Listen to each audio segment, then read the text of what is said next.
¿Qué tal amigos? Muy buenas tardes. Una vez más nos encontramos por esta vía porque hay muchísimas noticias, no paran.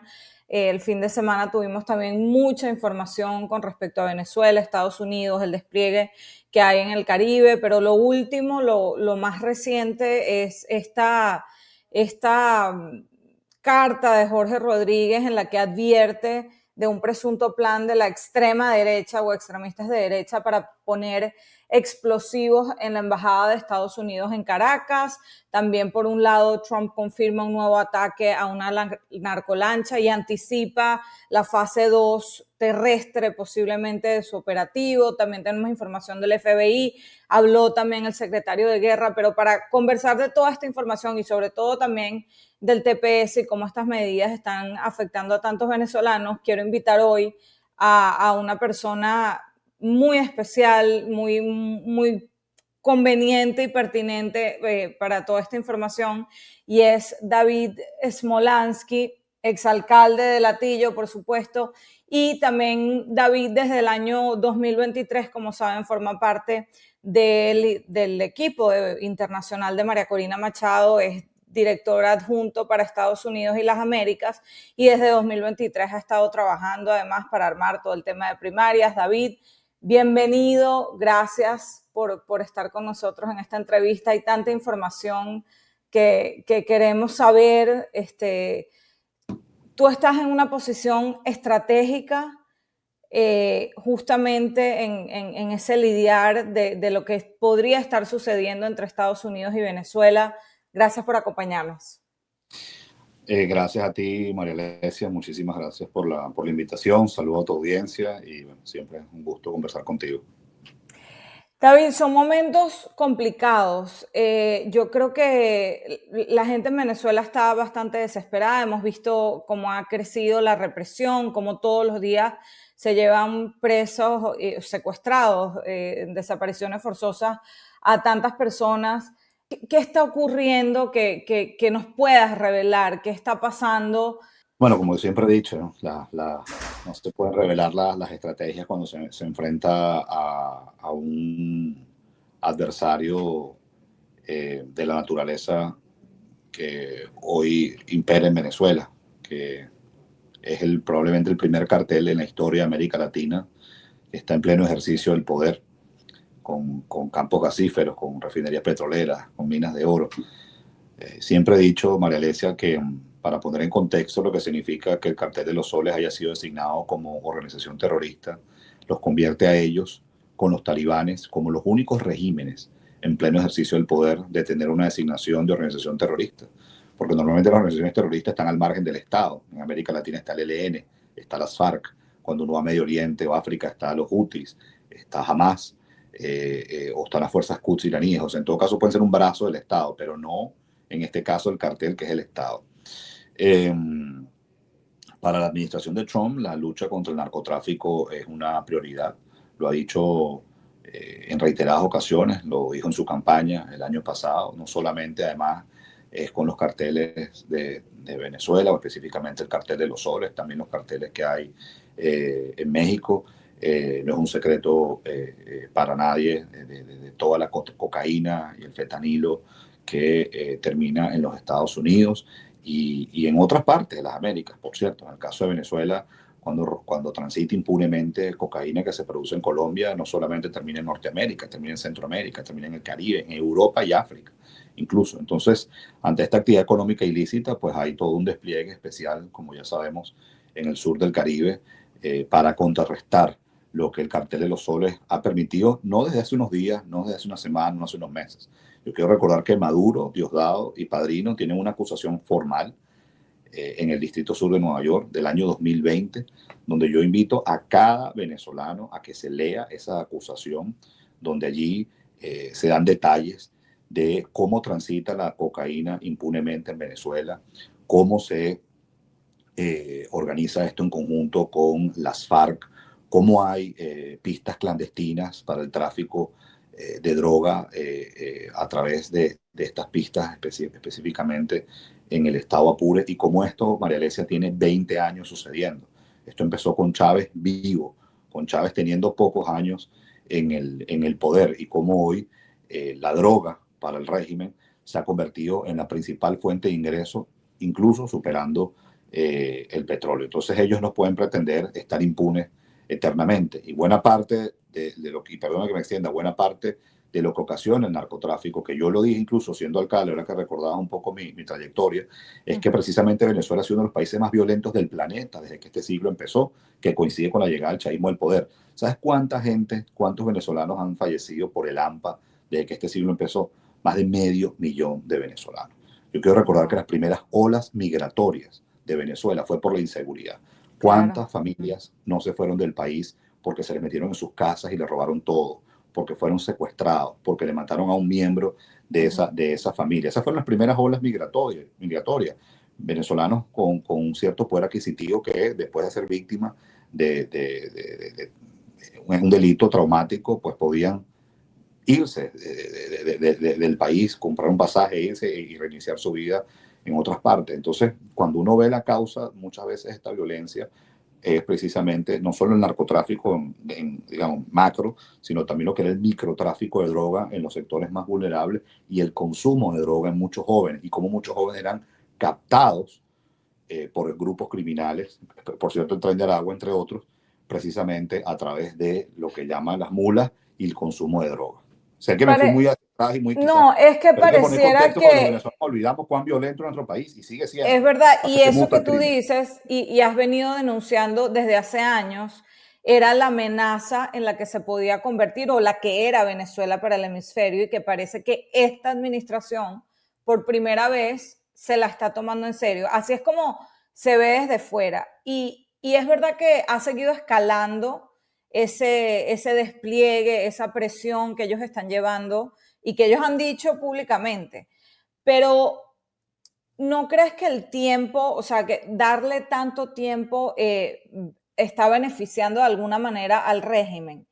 Yo no quiero parecer desesperada, sé que estas cosas toman tiempo, llevamos 26 años, pero el tiempo siempre ha beneficiado al régimen.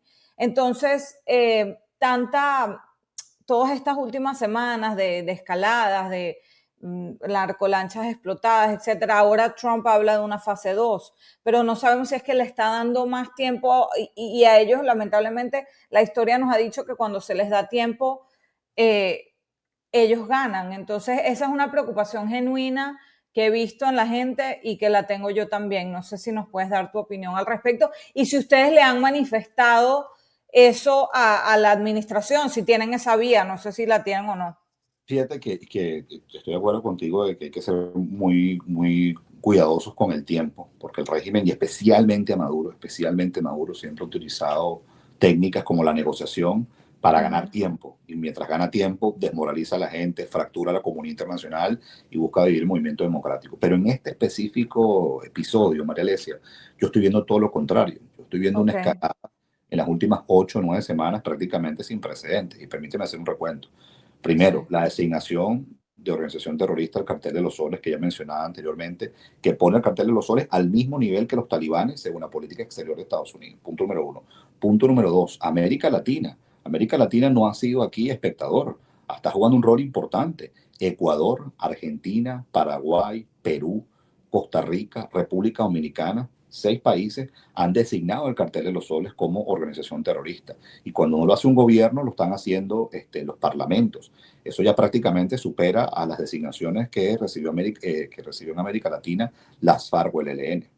En tercer lugar, tienes a un Nicolás Maduro que su recompensa aumentó a $50 millones, la más alta en la historia de Estados Unidos, duplicando a Osama Bin Laden, pero además quiero recordar que Diosdado Cabello tiene la misma recompensa que Osama Bin Laden, $25 millones, y Padrino López, $15 millones, o sea, entre los tres, $90 millones.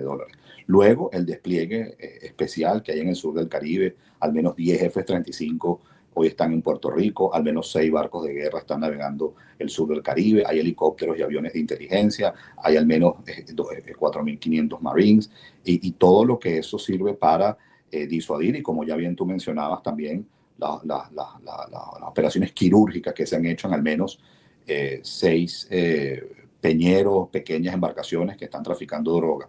Entonces yo más bien veo una escalada muy rápido, donde si Ok. bien es cierto Estados Unidos ha llevado la delantera Los países de América Latina también se han plegado. Trinidad y Tobago y Guyana, por ejemplo, han dicho que están comprometidos en combatir el, el, uh, el, el, Narcotráfico. el narcotráfico, pero además fueron más allá y dijeron todo lo que es las actividades criminales transnacionales. Entonces, y Francia y Países Bajos han emitido comunicados de colaborar en lo que son sus actuaciones rutinarias contra el tráfico ilícito de estupefacientes. Entonces, cuando uno ve todo esto, ¿no? Todos los países involucrados de América Latina, de Norteamérica, de Europa, el aumento de la recompensa, la designación, etcétera, yo más bien creo que estamos viendo una escalada que no habíamos visto. Y como yo venía diciendo, María Alesia, en otras entrevistas, y lo he dicho en inglés, ahora lo puedo decir en español, creo que finalmente se está hablando del elefante en el cuarto.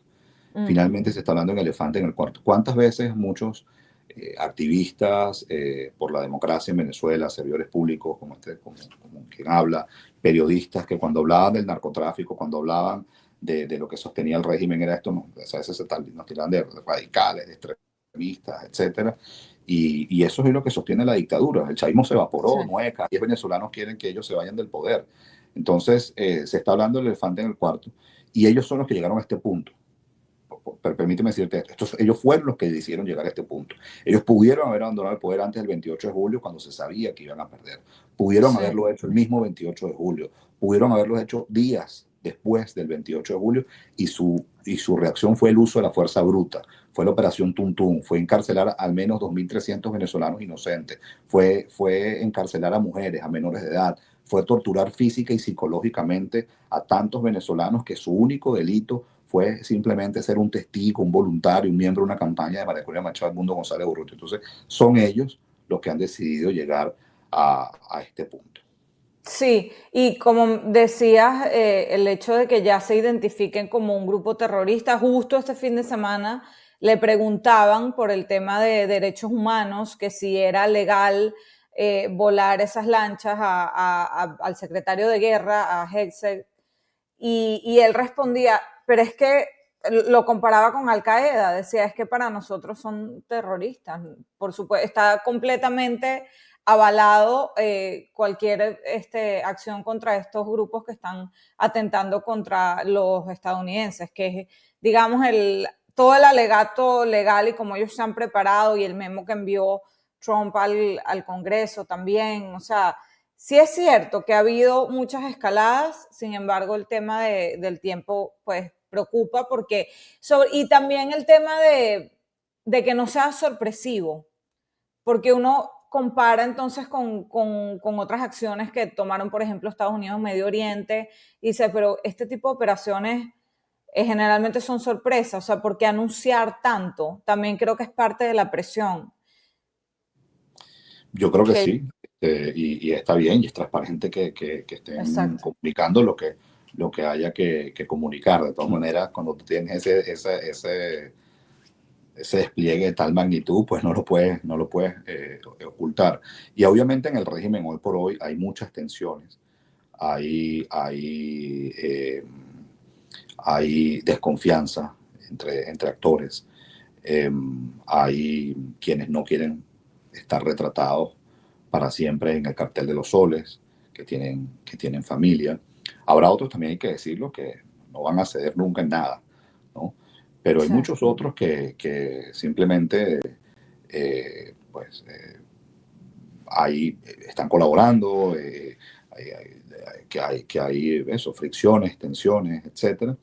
Y nosotros además, Mariles, estamos listos para una transición democrática, ordenada, que se generen las condiciones para que millones de venezolanos puedan volver, que se garantice la seguridad jurídica para que haya inversión nacional y extranjera, para que inicie un proceso de reinstitucionalización del país, para agrupar a los mejores técnicos dentro y fuera de Venezuela en áreas como seguridad ciudadana, salud, educación, energía, infraestructura, servicios, y Sí. echar nuestro país hacia adelante. Esto es lo que anhelamos la mayoría, ¿no? O todos. A tu juicio, David, desde la posición donde estás, ¿tú crees que Estados Unidos ha entendido que hay un plan para el día después? Porque a mí, honestamente, me causa gracia y hasta molestia gente preguntando, no, pero es que les preocupa el día después. El día después es que asuma el gobierno que ganó las elecciones, básicamente. O sea, aquí no hay que inventarse nada, aquí no hay que inventarse figuras institucionales o jurídicas, aquí no hay que buscarle las 5 patas al gato. Hubo una elección el 28 de julio y simplemente tiene que ser adjudicado ese triunfo. ¿Tú crees que Estados Unidos ha entendido eso, tomando en cuenta que yo sé que eso era una preocupación, por ejemplo, en el 2019 con el gobierno interino?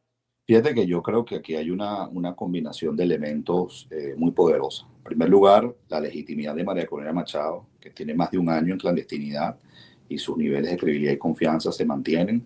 Y ella fue la electa hace 2 años en primarias y en mi opinión, como siempre he dicho, actúa como una estadista. María Corina actuaba como una estadista. Hay quienes decían, no, que si ella no puede postularse a presidenta, ella no va a ceder y no va a apoyar a nadie o va a boicotear las Sí. elecciones. Y ha sido una estadista.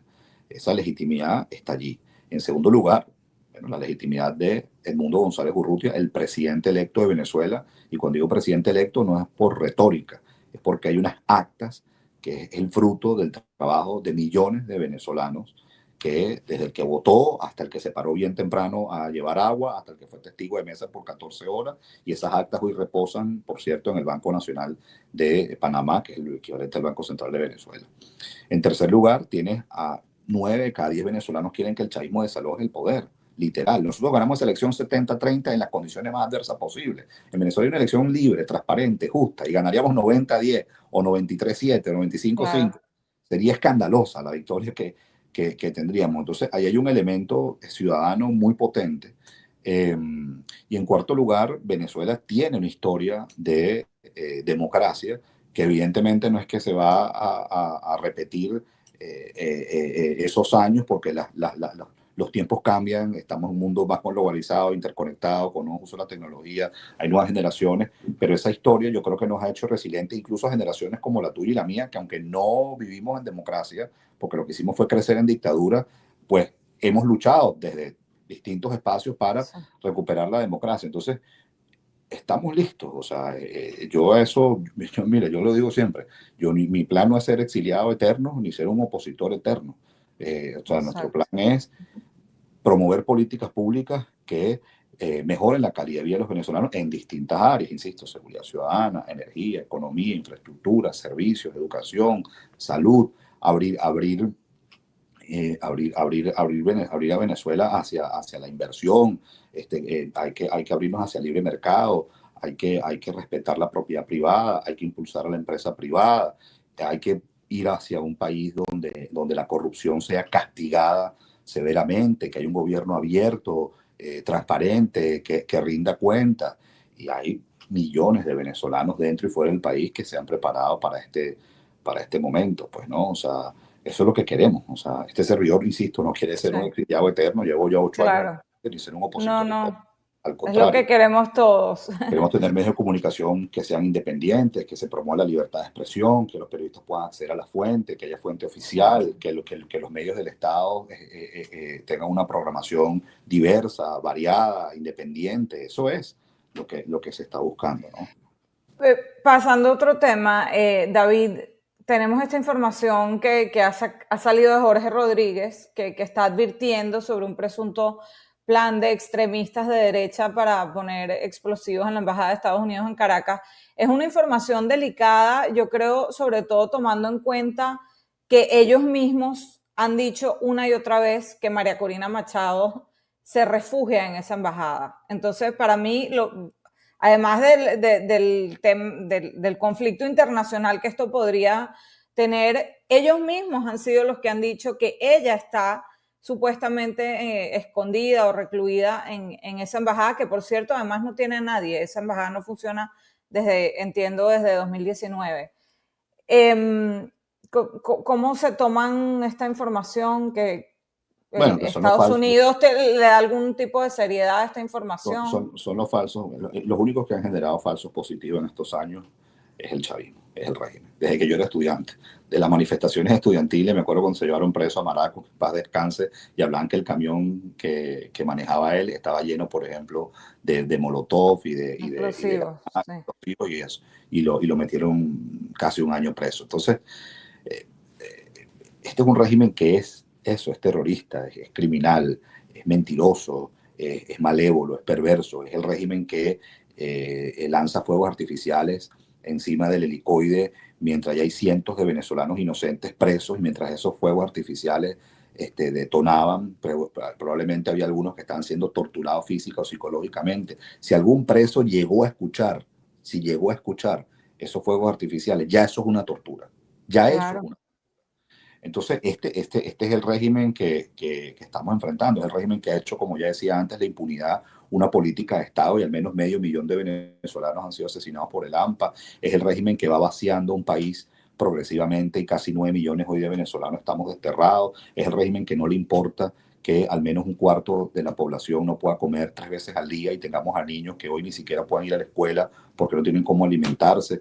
Eso es lo que es este régimen. Entonces, son falsos positivos y están desesperados porque María Corina Machado, con una audacia, una resiliencia y una valentía enorme, ha logrado mantenerse en esta condición extrema por más de un año, pero no solamente lo ha logrado preservarse así, que ya es demasiado, sino ha logrado además mantenerse activa, conectada con el mundo, dando entrevistas, teniendo reuniones de alto nivel, incluso dando conferencias en universidades, y eso es enorme lo que ella ha hecho y eso es lo que desespera a la dictadura.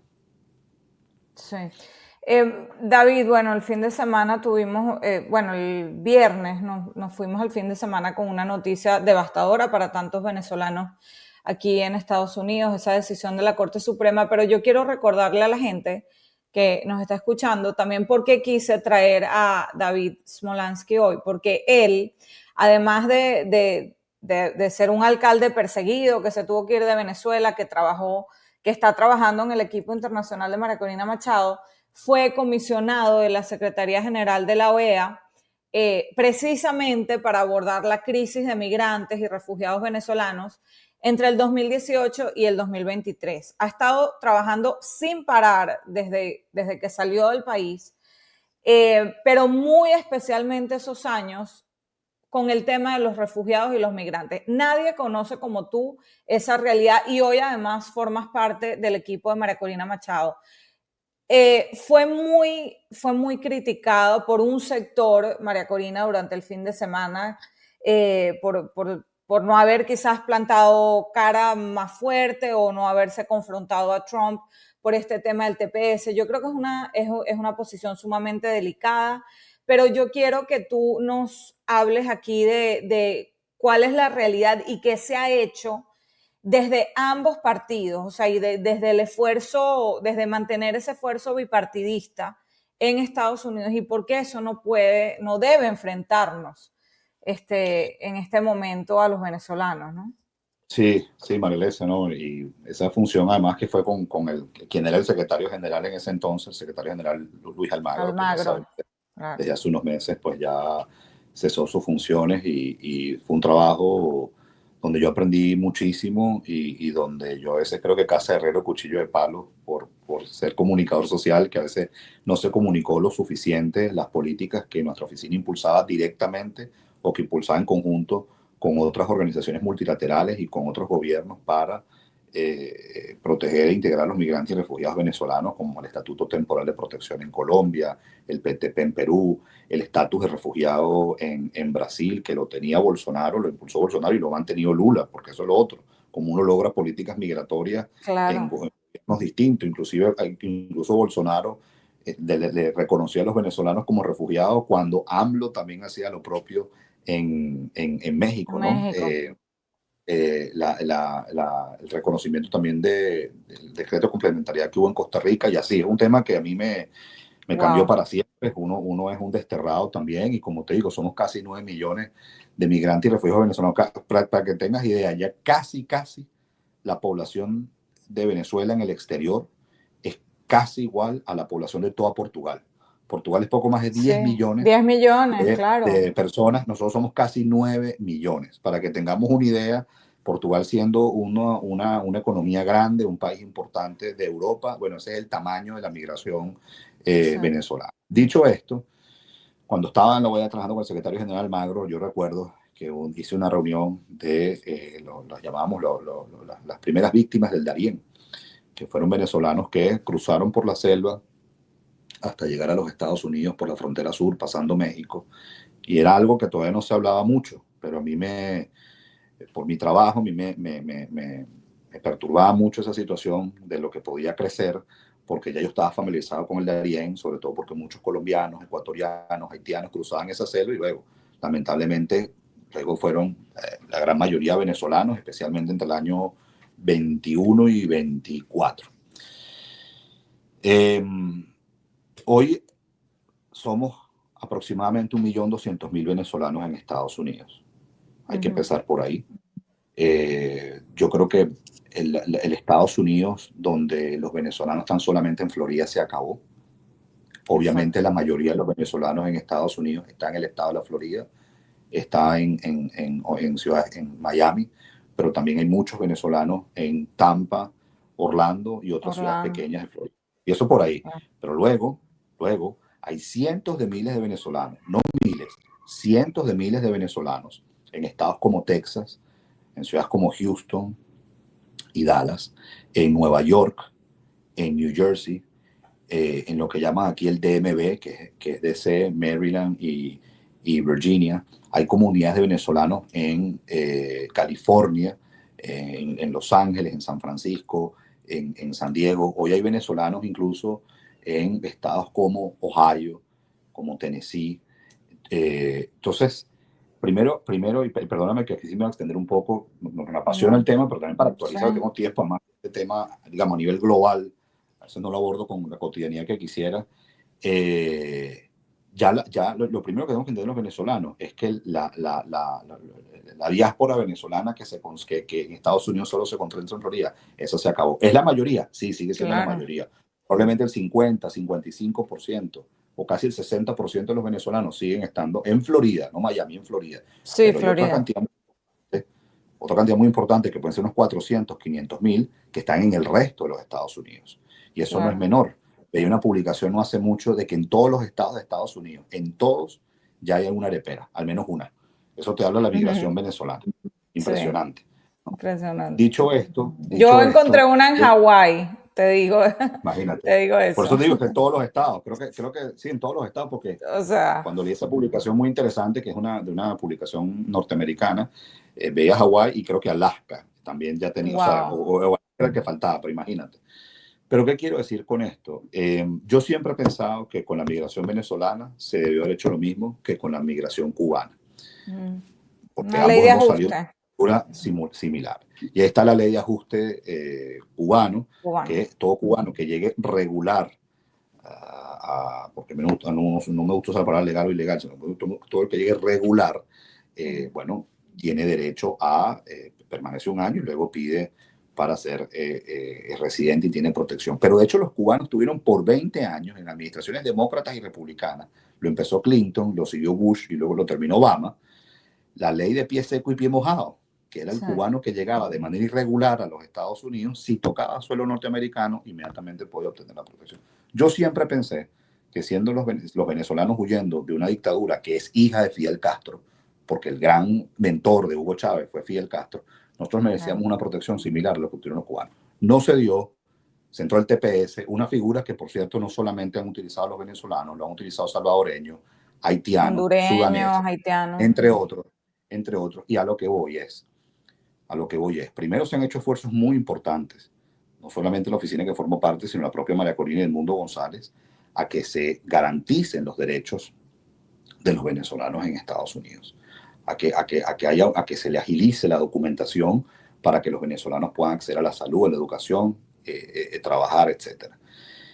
La abrumadora mayoría de los venezolanos que han llegado a los Estados Unidos, la abrumadora mayoría, viene a trabajar, viene a emprender, viene a estudiar y viene a buscar las oportunidades que la dictadura les coartó, les quitó.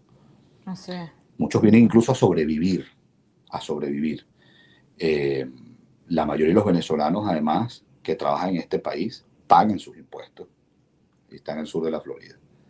Lamentablemente, lo digo con toda responsabilidad, y perdóname nuevamente, María Elena, si me extiendo, la dictadura se aprovechó de los flujos migratorios, no solamente hacia Estados Unidos, sino al resto del continente, para que se infiltraran grupos criminales, especialmente el Tren de Aragua. El Tren de Aragua a mí me da risa cuando me hablan de que Estados Unidos el Tren de Aragua como una gran novedad. En primer lugar, el Tren de Aragua lo venimos escuchando nosotros hace no menos de 13 años. Esas primeras olas migratorias que te hablaba más temprano en entrevistas, que se iban por la inseguridad, se fueron porque fueron víctimas de grupos criminales como el Tren de Aragua y otros.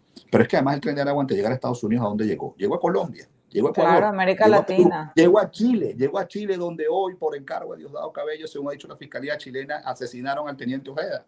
Llegaron al norte de Brasil, han pasado por Panamá, Argentina, Bolivia, pero evidentemente también llegaron a los Estados Unidos. Ahora, unos pocos, es lo que yo digo, unos pocos no pueden empañar el sacrificio, el trabajo, la formación de la inmensa mayoría. Eso es lo que yo digo. Ahora, todo aquel que actúa al margen de la ley, bueno, debe enfrentar a la justicia. Te llames como te llames, seas de donde seas. ¿Me explico? Y si usted viene con antecedentes penales, usted también tiene que enfrentar esas consecuencias. Te llames como te llames o vengas de donde vengas. Entonces, ¿a qué voy yo? Bueno, así como yo estoy de acuerdo a que esta escalada hacia el tráfico ilícito de drogas y hacia una dictadura que ya ha generado las consecuencias que ha generado, que todos conocemos, siga, bueno, yo creo que a todo venezolano de bien, trabajador, emprendedor, estudioso, honesto, íntegro, deba protegérsele, garantizando el TPS o cualquier otro mecanismo que le permita estar regular en los Estados Unidos. Y cualquier otro que haya actuado al margen de la ley, bueno, que enfrente la justicia. Claro. Yo en eso he sido clarito, María Alesia, sin pelos en la lengua. Sí. Ahora, lo que yo sí digo es algo, y lo digo ya como alguien que trabajó en eso con el secretario general Almagro. La gente se confunde en mi rol. A mí me designó Sí, Luis sí, por Almagro en eso. 2018. Cuando uno asume el tema migratorio como vocero, como líder, etcétera, asúmalo de manera independiente y asúmalo fijando posiciones independientemente del gobierno de turno en el país donde estés. Claro. Y no haciendo una bandera política para favorecer o entorpecer a otro. A eso yo me refiero. Me tocó a mí, por ejemplo, cuando estaba tratando con el secretario general, oye, tener comunicación con el gobierno de Chile o emitir algunos comunicados porque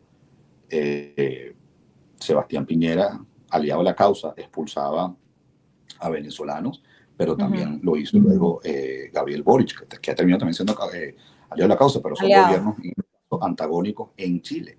¿Me explico? Sí. Entonces, eso es, ojalá esto se pueda resolver. También queda la Corte de Apelaciones. El problema es que esto toma tiempo. Sí. Toma Pero yo tiempo creo y que en el... y pasa. Pero ahí el tema es que yo creo que a los venezolanos no se le dio el mismo estatus que se les pudieron haber dado, a los venezolanos no se le dio el mismo estatus que se le dio a los a los cubanos. cubanos. Ahora, Yo creo que... el que vino aquí a delinquir, el que vino aquí a echar varilla, el que vimos el que Sí. abrazó a Diosdado, Luisito se llamaba, que lo abrazó apenas llamó, era un patrón, bueno, pana, que enfrente las consecuencias. Sí, eso sí. Pero si me Yo creo que eso está pana. claro para la mayoría. Ahora, sí creo que hay que como que cuidar ese... Así mismo que se ha cuidado para el tema migratorio y que nos conviene tener a demócratas y republicanos de nuestro lado para el tema migratorio, creo que también para el tema de Venezuela como causa, ¿no? Porque estamos viendo también ahora ciertas campañas de algunos demócratas como muy críticos con el tema del despliegue del Caribe, y eso me preocupa un poquito, ¿no? Que se pierda el bipartidismo que la causa de Venezuela siempre ha sido, siempre ha tenido, afortunadamente, Yo creo porque... pero hoy se mantiene. Yo te digo que en el Congreso Sí, yo hoy creo se que se mantiene. mantiene, pero creo que hay que cuidarlo, ¿no? Pero hay que cuidarlo, pero aquí, salvo cualquier persona que tenga otra agenda, como, no sé, Ilhan Omar, que claramente Exacto. tiene otra agenda. De resto, uno ve muchísimos congresistas, senadores, tanto Sí, republicanos como demócratas, juntos en la convicción que Venezuela debe haber democracia, debe haber libertad y que Maduro hoy representa una amenaza a la seguridad y a la estabilidad del hemisferio. Hemos visto comunicados conjuntos de la senadora Shaheen, demócrata en New Hampshire, con Rick Scott, republicano de Florida. Y eso va a seguir. Eso va a Sí. seguir. Eso es importante que se cuide y bueno, no podemos dejar que este tipo de decisiones o que nos golpean durísimo, como lo del TPS, pues nos divida más, incluso a los venezolanos fuera, porque yo siento que este fin de semana fue, al menos en Twitter, fue una locura de insultos para acá y para allá, de, por todo esto. Bueno, David, ya para cerrar, para hacer como full circle con la conversación que empezamos, me decías que tú crees que todo ha ido escalando en este despliegue de Estados Unidos con Venezuela. ¿Qué crees que viene ahora? O sea, ¿en qué crees que consiste esa fase 2 de la que Trump habla? ¿Tú crees que va a seguir escalando y bueno, y aguantaremos el tiempo que haya que aguantar? Eh, Como dice, o sea, como se ha dicho, wait and see, ¿no? Perdonen que lo leí en inglés, pero hay que esperar y ver, ¿no? No hay que, creo que Esperen y vean. estamos en una fase donde yo creo que los venezolanos hemos aprendido mucho, y cuando hablo de los venezolanos hablo desde quienes hemos ejercido funciones en el servicio público, periodistas, defensores de derechos humanos, migrantes, quienes siguen adentro, de que uno no puede estar especulando, uno no puede estar revelando estrategias por adelantado, uno a veces no puede estar dando un tubazo, porque hoy un error táctico no te cuesta un desagrado, un momento incómodo. Un error táctico y te puede costar la vida, la libertad o el destierro. Entonces, creo que en eso hemos aprendido y así es como nosotros vamos a terminar de desalojar a estos criminales del poder. Y como te digo, yo no hallo el momento que periodistas como tú puedan nuevamente ejercer el periodismo de manera libre e independiente en Venezuela. Y este servidor pueda volver y hacer lo que siempre le ha gustado en mi país y tantos otros. Eso es lo que yo quiero. O sea, insisto, yo creo que ya ha sido un cuarto de siglo y más de dictadura, de denuncias, de momentos muy duros, de pérdidas, de seres queridos, de amigos, de gente que ha sacrificado tanto. Entonces, tiene que venir ahorita en Venezuela, una vez que salga la dictadura, una época de esplendor, de crecimiento, de trabajo juntos, etcétera. Pues, ¿no? Entonces, la escalada esperemos que continúe y nosotros hacer lo que nos corresponde hacer. Y como siempre he dicho, si algo me siento yo orgulloso es que esto ha sido liderado por los venezolanos.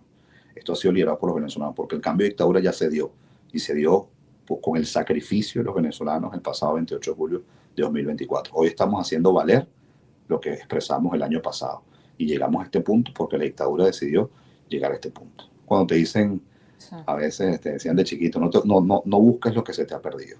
La dictadura está llegando a ese punto. No busques lo que se te ha perdido. Sí. Y es verdad, fue hecho por los venezolanos valientes que salieron a votar, los militares que valientemente resguardaron las actas, o sea, todo el mundo aquí ha empujado para lograr Ahora, esto, ¿no es?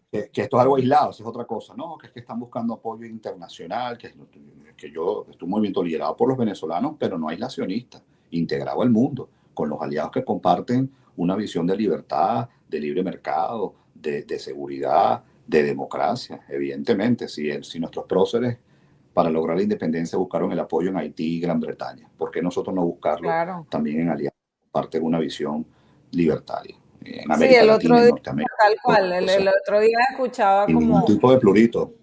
es como si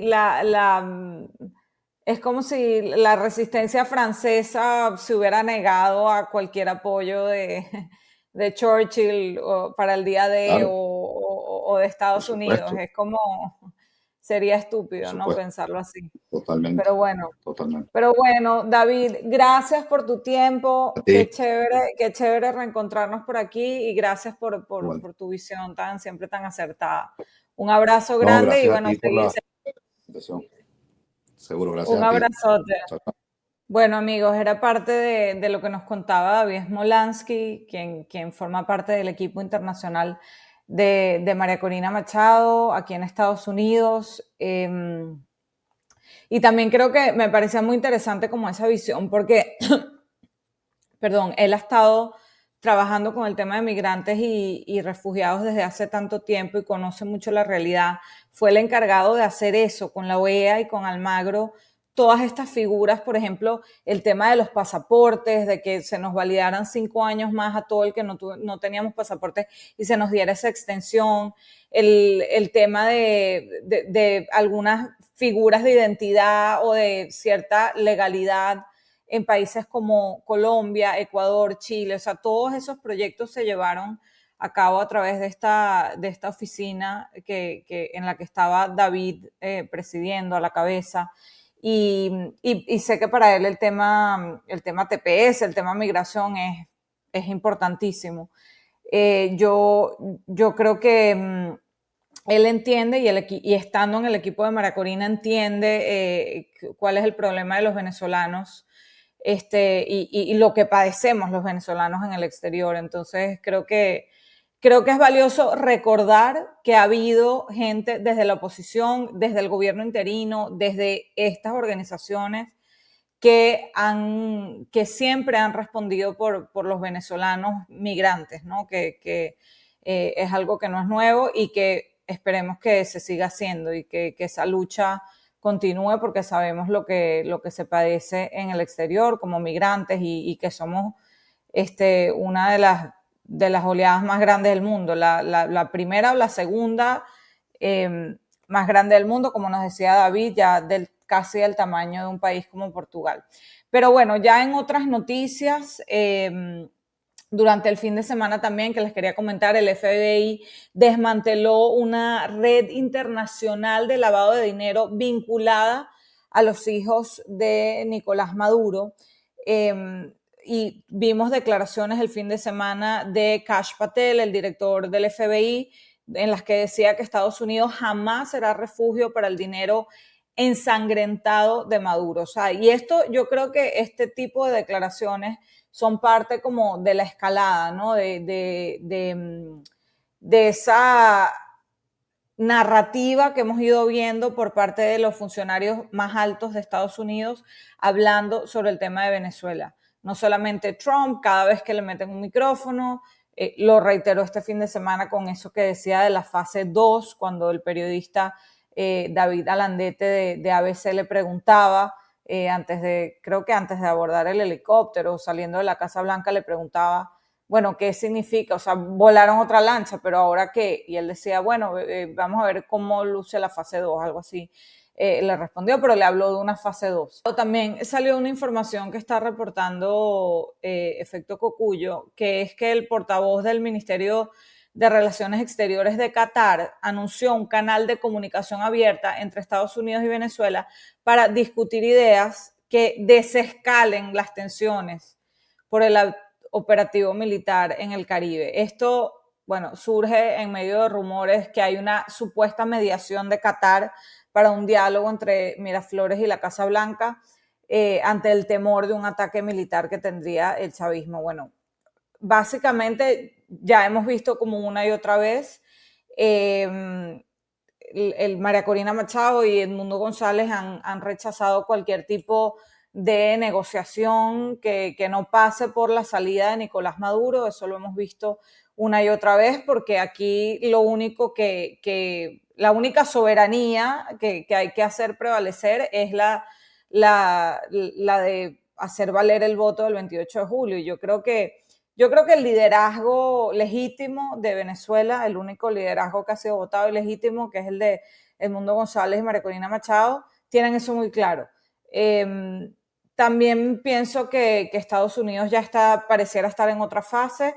Recordemos que ahí está como secretario de Estado Marco Rubio, que conoce muy bien cómo funciona el chavismo, porque como nos decía David, ellos son los hijos del castrismo y Rubio y su propia familia es víctima de eso, fue víctima de eso. Entonces, yo creo que intentos de negociación siempre va a haber, pero el liderazgo legítimo siempre ha reiterado una y otra vez que no habrá negociación que no pase por la salida del régimen de Nicolás Maduro y de sus cabecillas. Así que Yo creo que, bueno, esta información continuará saliendo, seguiremos monitoreando, pero no sabemos si va a tener algún tipo de